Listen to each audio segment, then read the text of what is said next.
Lesson plan 4, Jill, writing letters with downward first line. On this one, it was a 46 out of 50 points. Okay. Jill, handwriting, okay. On this one, on number 1, I gave acceptable.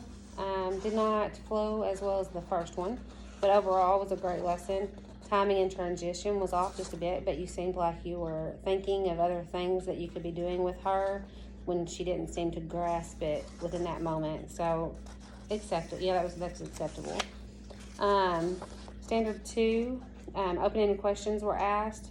You did check for understanding. I would just relate the questions to like the okay to get your students' depth of knowledge higher.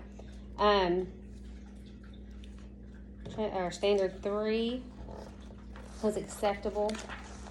You seemed preoccupied and not as cheerful. There were a few instances of reinforcements. Yeah, I had a headache that day.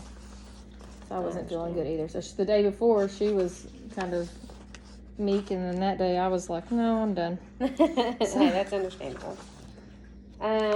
Number 4, exemplary. The one-on-one was great. You can tell that she responds better to a one-on-one environment rather than a whole group setting. No obvious behaviors, but again, she's always a meek student, you know, so behavior is not ever really an issue with her. Standard 5, exemplary. She was engaged and participated. She interacted positively and to you and to the lesson.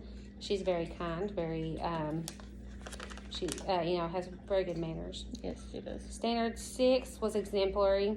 No grammatical or errors were observed in that lesson. And then standard 7, I put exemplary as well. Used observations, written and verbal assessments to check for understanding. And then standard 8, put acceptable. Constructive feedback was evident, but not as often as needed.